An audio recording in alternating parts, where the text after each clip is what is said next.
दर्शक कृपया ध्यान दें, बेल आइकन को दबाएं और हमारे चैनल की कोई भी वीडियो मिस न करें। 5 दिसंबर 1971 लाहौर के आसमान पर हिंदुस्तानी पायलट धीरेन्द्र जाफा का विमान नियंत्रण से बाहर होता चला गया। अपने विमान को नीचे गिरता देख उन्होंने सीट इजेक्शन का बटन दबाया, जिसने उन्हें तुरंत हवा में फेंक दिया और वह पैराशूट के जरिए नीचे उतरने लगे। जाफा बताते कि जैसे वे नीचे गिरे, नाराए तकबीर और अल्लाहू अकबर के नारे लगाती हुई गांव वालों की भीड़ उनकी तरफ दौड़ी। लोगों ने उन्हें देखते ही उनके कपड़े फाड़ने शुरू कर दिए।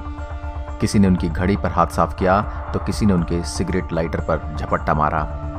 सेकंडों में उनके दस्ताने, जूते, 200 पाकिस्तानी रुपए और मफलर भी गायब हो गए। तभी जाफा ने देखा कि कुछ पाकिस्तानी सैनिक उन्हें भीड़ से बचाने की कोशिश कर रहे हैं। एक लंबे चौड़े सैनिक अफसर ने उनसे पूछा, तुम्हारे पास कोई हथियार है? जाफा ने कहा, मेरे पास रिवॉल्वर है। शायद भीड़ ने उठा ली तो अब वह भी मेरे पास नहीं है। क्या जख्मी हो गए हो? लगता है रीढ़ की हड्डी चली गई है। मैं अपने शरीर का कोई हिस्सा हिला नहीं सकता, जाफा ने कराहते हुए कहा। उस अफसर ने पश्तो में कुछ आदेश दिए और जाफा को सैनिकों ने उठाकर एक टेंट में पहुंचाया। जाफा की कमर में प्लास्टर लगाया गया और उन्हें जेल की कोठरी में बंद कर दिया गया। रोज उनसे सवाल जवाब होते। जब उन्हें टॉयलेट जाना होता तो उनके मुंह पर तकिए का गिलाफ लगा दिया जाता ताकि वो इधर उधर न देख सकें। एक दिन उन्हें उसी बिल्डिंग के एक दूसरे कमरे में ले जाया गया।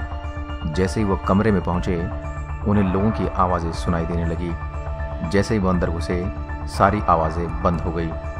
अचानक जोर से एक स्वर गूंजा, जैफ सर। और फ्लाइट लेफ्टिनेंट दिलीप पारुलकर उन्हें गले लगाने के लिए तेजी से आगे बढ़े। उन्हें दिखाई नहीं दिया कि जाफा की ढीली जैकेट के भीतर प्लास्टर बंधा हुआ था। वहां पर 10 और भारतीय युद्धबंदी पायलट मौजूद थे। इतने दिनों बाद भारतीय चेहरा देख जाफा की आंखों से आंसू बह निकले। तभी युद्धबंदी कैंप के in charge squadron leader Usman Hanif ने मुस्कुराते हुए कमरे में प्रवेश किया। मैंने सोचा मैं आप लोगों को क्रिसमस की मुबारकबाद दे दूं। वो शाम एक यादगार शाम रही। हंसी मजाक के बीच वहां मौजूद सबसे सीनियर भारतीय अफसर विंग कमांडर बनी कोयलो ने कहा कि हम लोग मारे गए अपने साथियों के लिए 2 मिनट का मौन रखेंगे और उसके बाद हम सब लोग राष्ट्रगान गाएंगे। जाफा बताते हैं कि 25 दिसंबर 1971 की शाम को पाकिस्तानी जेल में जब भारत के राष्ट्रगान की स्वर गूंजी तो उनके सीने गर्व से चौड़े हो गए। इस बीच भारत की नीति नियोजन समिति के अध्यक्ष डीपी धर पाकिस्तान आकर वापस लौट गए, लेकिन इन युद्धबंदियों के भाग्य का कोई फैसला नहीं हुआ। 1971 की लड़ाई से पहले एक बार पारुलकर ने अपने साथियों से कहा था कि अगर कभी उनका विमान गिरा दिया जाता है तो वे पकड़ लिए जाते हैं तो वो जेल में बैठेंगे नहीं, वो वहां से भागने की कोशिश करेंगे, और यही उन्होंने किया। बाहर भागने की उनकी इस योजना में उनके साथी थे फ्लाइट लेफ्टिनेंट ग्रेवाल और हरीश सिंह जी। तय हुआ कि सेल नंबर 5 की दीवार में 21 बाई 15 इंच का छेद किया जाए, जो पाकिस्तानी वायुसेना के रोजगार दफ्तर के अहाते में खुलेगा, और उसके बाद 6 फुट की दीवार फलांग कर वो माल रोड पर कदम रखेंगे। इसका मतलब था करीब 56 ईंटों को उसका प्लास्टर निकालकर ढीला करना और उसे निकलने वाले मलबे को कहीं छिपाना। करविला ने एक इलेक्ट्रिशियन का स्क्रू ड्राइवर चुराया।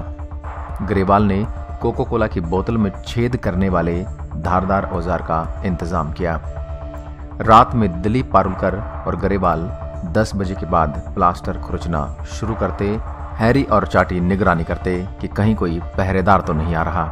इस बीच ट्रांजिस्टर के वॉल्यूम को बढ़ा दिया जाता। भारतीय कैदियों को जिनेवा समझौते की शर्तों के हिसाब से 50 फ्रैंक के बराबर पाकिस्तानी मुद्रा हर माह वेतन के तौर पर मिला करती थी, जिससे वो अपनी ज़रूरत की चीज़ें खरीदते और कुछ पैसे बचाकर भी रखते। इस बीच पारुलकर को पता चला कि एक पाकिस्तानी गार्ड औरंगजेब दर्जी का काम भी करता है। उन्होंने उससे कहा कि भारत में हमें पठान सूट नहीं मिलते, क्या आप हमारे लिए एक सूट बना सकते हैं? औरंगजेब ने पारुलकर के लिए हरे रंग का पठान सूट सिला। कामत ने तार और बैटरी की मदद से सुई और मैग्नेटाइज का एक काम चलाऊ कंपास बनाया, जो देखने में फाउंटेन पेन की तरह दिखता था। 14 अगस्त को पाकिस्तान का स्वतंत्रता दिवस था। पारुलकर ने अंदाजा लगाया कि उस दिन गार्ड लोग छुट्टी के मूड में होंगे और कम सतर्क होंगे। 12 अगस्त की रात उन्हें बिजली कड़कने की आवाज़ सुनाई दी और उसी समय प्लास्टर की आखिरी परत भी जाती रही। 3 लोग छोटे से छेद से निकले और दीवार के पास इंतजार करने लगे। धूल भरी आंधी के थपेड़े उनके मुंह पर लगना शुरू हो गए थे। नजदीक ही एक पहरेदार चारपाई पर बैठा हुआ था, लेकिन जब उन्होंने उसकी तरफ ध्यान दिया तो पाया कि उसने धूल से बचने के लिए अपने सिर पर कंबल डाला हुआ था। कैदियों ने बाहरी दीवार से माल रोड की तरफ देखा। उन्हें सड़क पर खासी हलचल दिखाई दी। उसी समय रात का शो समाप्त हुआ था। तभी आंधी और बारिश एक साथ आना शुरू हो गई।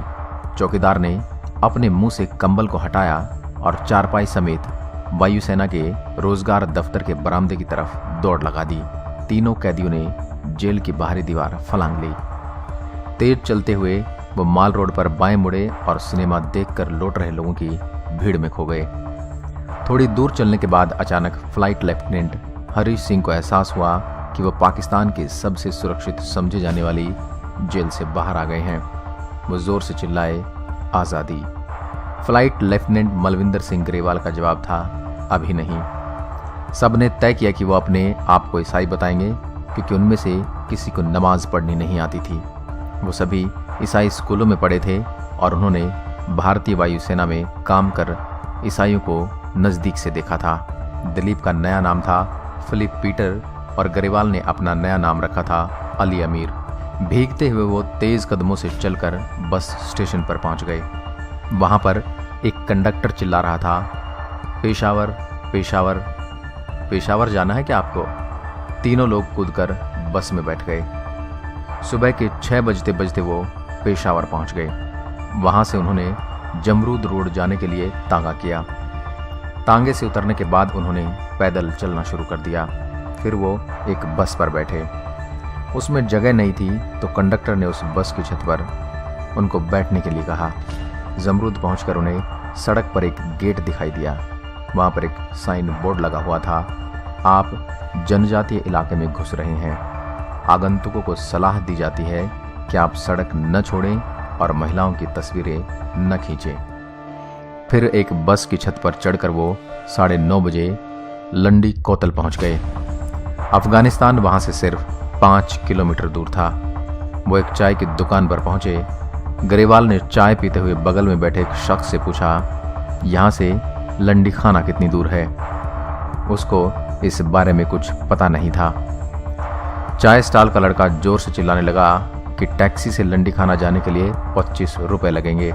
ये तीनों टैक्सी वाले की तरफ बढ़ ही रहे थे कि पीछे से एक आवाज़ सुनाई दी।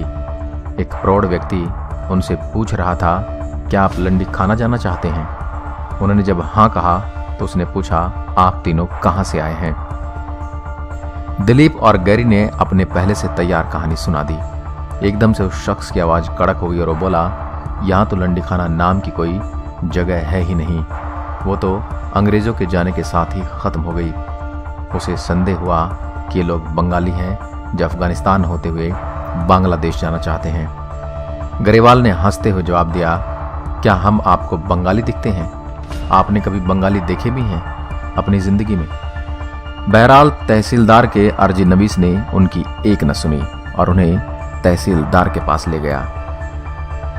तहसीलदार भी उनकी बातों से संतुष्ट नहीं हुआ और उसने कहा कि हमें आपको जेल में रखना होगा। अचानक दिलीप ने कहा कि वो पाकिस्तानी वायुसेना के प्रमुख एडीसी स्क्वाड्रन लीडर उस्मान से बात करना चाहते हैं। ये वही उस्मान थे जो रावलपिंडी जेल के इंचार्ज थे और भारतीय युद्ध बंदियों के लिए क्रिसमस का केक लेकर आए थे। उस्मान लाइन पर आ गए। दिलीप ने कहा, सर आपने खबर सुन ही ली होगी, हम तीनों लंडी कोतल में हैं। हमें तहसीलदार ने पकड़ रखा है, क्या आप अपने आदमी भेज सकते हैं? उस्मान ने कहा कि तहसीलदार को फ़ोन दें। उन्होंने कहा कि ये तीनों हमारे आदमी हैं, इन्हें बंद कर दीजिए, हिफाजत से रखिए लेकिन पीटिए नहीं। उधर 11 बजे रावलपिंडी जेल में हड़कंप मच गया। जाफा की कोठरी के पास गार्डरूम में फ़ोन की घंटी सुनाई दी। फ़ोन सुनते ही एकदम से हलचल बढ़ गई। 7 युद्ध बंदियों को अलग कर अंधेरी कोठरियों में बंद कर दिया गया। एक गार्ड ने कहा, यह सब जाफा का करा धरा है, इसको इस छेद के सामने डालो और गोली मार दो। हम कहेंगे कि यह भी उन तीनों के साथ भागने की कोशिश कर रहा था। फिर सब युद्ध बंदियों को लायलपुर जेल में लाया गया। वहां भारतीय थल सेना के युद्ध बंदी भी थे। एक दिन अचानक वहां पाकिस्तान के राष्ट्रपति जुल्फिकार अली भुट्टो पहुंचे। उन्होंने भाषण दिया, अपनी सरकार को आपके बारे में कोई चिंता नहीं है, लेकिन मैंने अपनी तरफ से आपको छोड़ देने का फैसला किया है। 1 दिसंबर 1972 को सारे युद्ध बंदियों ने बाघा सीमा पार की। उनके मन में क्षोभ था कि उनकी सरकार ने उन्हें छुड़ाने के लिए कुछ भी नहीं किया। भुट्टो की दरियादिली से उन्हें रिहाई मिली है, न कि उनके अपने देश की सरकार की बदौलत। लेकिन जैसे ही उन्होंने भारतीय सीमा में कदम रखा, वहां मौजूद हजारों लोगों ने मालाएं पहना और उन्हें गले लगाकर उनका स्वागत किया। पंजाब के मुख्यमंत्री ज्ञानी जैल सिंह खुद वहां मौजूद थे। वाघा से अमृतसर के 22 किलोमीटर रास्ते में उनके स्वागत में सैकड़ों वंदनवार बनाए गए थे। लोगों का इतना प्यार देखकर इन युद्धबंदियों का गुस्सा जाता रहा। दोस्तों, आपने देखा किस तरह हमारे देश के वीर जवान वापस भारत लौटे और उन्होंने किन कठिनाइयों का सामना किया। भारतीय जवानों के सम्मान में कमेंट में जय हिंद और भारत माता की जय जरूर लिखें और इस वीडियो को ज्यादा से ज्यादा फैलाएं ताकि सबको इन वीरों के बारे में पता चल सके। जय हिंद, जय भारत मित्रों।